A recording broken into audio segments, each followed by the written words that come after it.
Hello, welcome back to another fantasy world building video. My name's Stephen, I'm a traditionally published fantasy author. Today we're talking about towns and cities, their locations, their character, and all the things you can build into them to make them interesting and unique to the reader.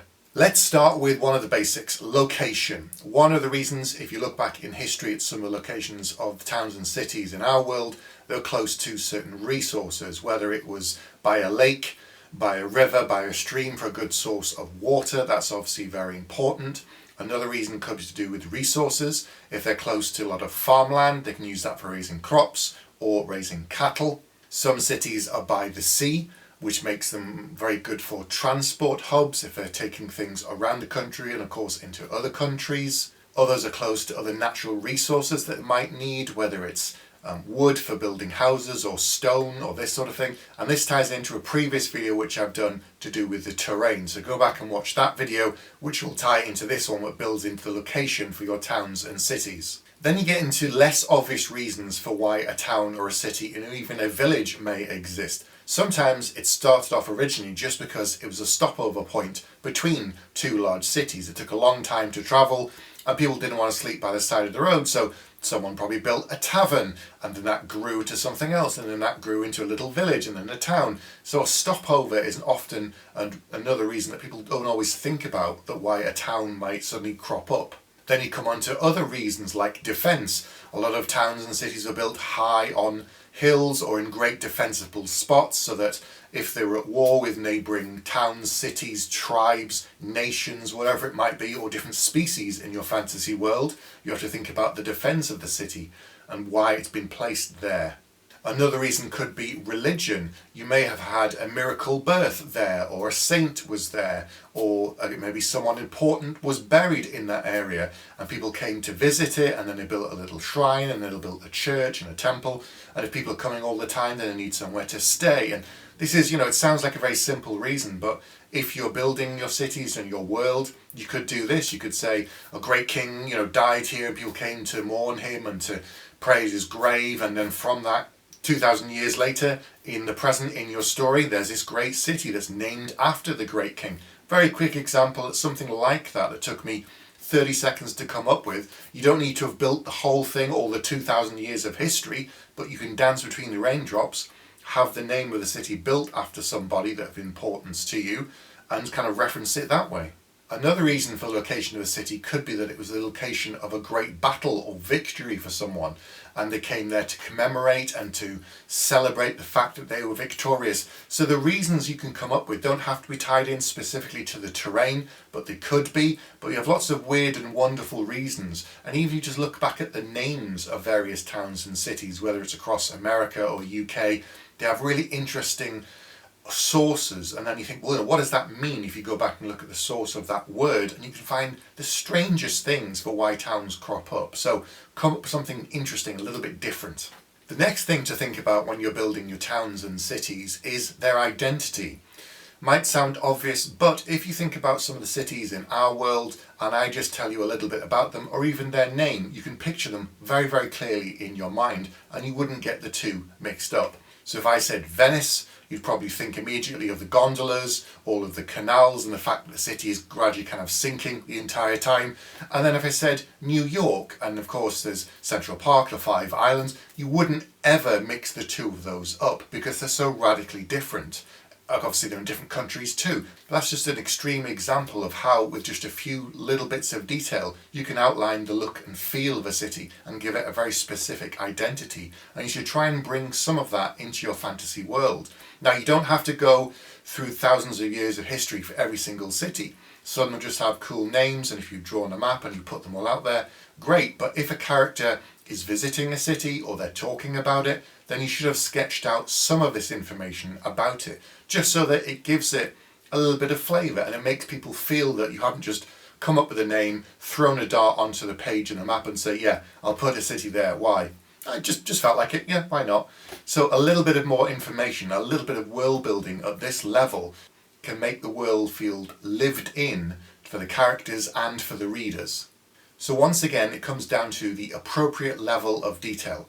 If there's a city that's part of the main story within your book, sometimes you'll see in the front of fantasy books they'll have the world map and then they'll have a city map because all of the events take place within that region. Then that's quite interesting. You can name the different regions perhaps of a city, or have certain points on the map of importance, churches, temples, palaces, whatever it might be, and that's fine, but you wouldn't go in and name every single street. The other thing to then think about when you've built this city, depending upon the terrain, depending on the reason for being there, is what's it like to live in that city for the individuals. I'll give you another example. There's a city in the UK called Sheffield, and it's built on 5 hills, which sounds odd, but it's true. As a result of this, there are many, many really steep hills. So you've got to have really good, strong legs for walking up and down all those hills. And some of the houses are ridiculous. They're just built on such a steep angle. And of course, your cars nowadays have to be really, really good. The handbrakes have to be brilliant. Otherwise, they're just going to roll away. But in your medieval-ish fantasy world, what does that mean? Why would they build a city on these hills? Why that in particular? Why that place? What made them do it? Just little stuff in the back of your mind that you can build up and give it a little bit more flavour. I think that can really help. Tied into the identity of the city and this location is obviously what it's made from. Think about the architecture of the city. If it's right near to some woods, that's probably going to be what most of the city's built from, because it's a very easy to get to resource. If they're by great huge hills and there's lots of stones, they'll probably build a quarry. They don't have far to drag the stones, and they can use that. If there's a mix of both, then you get some houses that have the ground floor made of stone and the top floor is made of wood. Or maybe they're in a place that rains all the time, therefore it's going to be really damp, therefore wood's not appropriate because it rots. So they built all the houses from stone. So it ties into the weather, it ties into the location, it ties into the architecture, and all these things have to work together. If you built a city and you've created this fantasy world, maybe it's set in a desert world, therefore there isn't going to be much wood, and you wouldn't build it from wood because of the heat. You look at our world, you look at the Far East and the Middle East, where some very hot countries, some of them are built from stone. They'll have very white surfaces and white walls and ceilings to reflect the heat. And the houses are very cool during the day, but they can get very cold at night because the deserts get very cold. And clothing ties into the people and the location. They're again resources. What can they make the homes and their clothing from? And all of these things together. Another reason for the architecture of the city is, I mentioned before, is defence, but it might not be from other people. It could be that the city in this particular fantasy world that you've created is sort of huge rampaging monsters, dragons or something else that roam around the wilderness. So all the towns and cities have really high walls and fences and gates and guards, and they're patrolled all throughout the night. It could be that the city is attacked quite often from the air. Maybe there are huge birds or beasts or things that kind of swoop down. Therefore, what would they probably do? My guess is they wouldn't have a lot of really tall spires. They wouldn't have huge wide open streets. They'd probably cover them to make them a bit safer for people in case anything tried to swoop down and attack the individuals on the streets. There's a town in Australia, I think it was originally a mining town, where it's so hot that part of the city is subterranean because it's so much cooler and people can't live above ground during the day. That's something that you could take and bring into your fantasy world. Maybe it's the whole planet is like this, so most of the people live underground. The location and the land will tell you very much about the people, what kind of thing they built the town from, its design, its feel, what kind of things they will eat, what kind of things they're doing in that region. And all of this is tied together, of course, with the architecture, which gives the city its identity. So all of the things are integrated. You can't kind of have one without any of the others. The next thing to think about is engaging the senses. If you were a stranger coming to the city for the first time, what would you see? Think about your own city, your own town. If you're describing it to someone for the first time, they step over the threshold, they're into this city or town, what's the first thing they see? What can they hear? What can they smell? And obviously the region and the industries and all the other things will tie together for the sights and the sounds. If it's by a large forest, then there's probably lots of sawmills, that the air is going to be full of noise. And if it's by the sea, then there's obviously going to be the sounds of the waves and seabirds and the smell of fish perhaps wafting in, and fishing boats in the harbour or down by the coast. All these kind of things tie together. You need to create a picture in the reader's mind without having an info dump.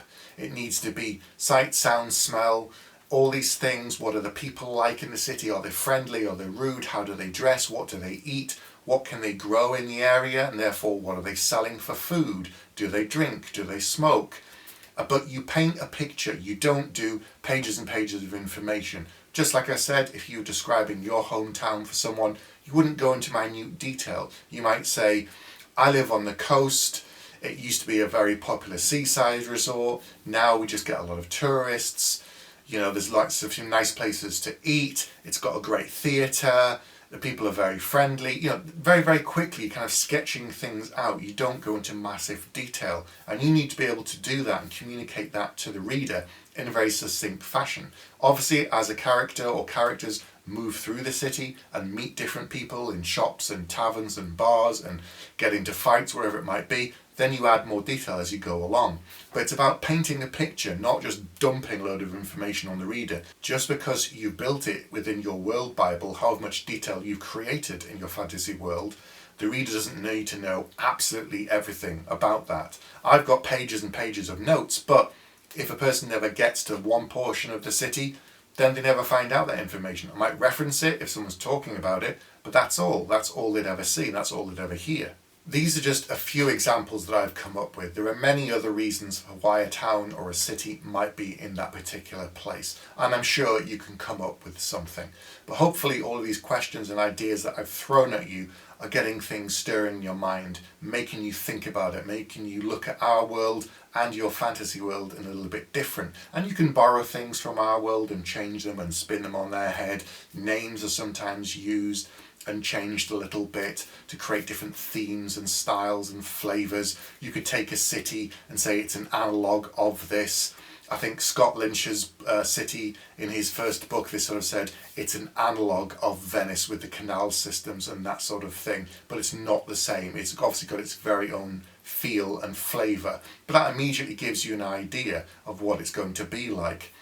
So build something interesting and unique and find a way to add detail to it without just info dumping on the reader. Don't forget there are many other world building videos on this channel. If you'd like to join the writing community that I've set up, Headspace, for other writers, you can have a look at that. There's links down below. But I'll be back soon with another world building video.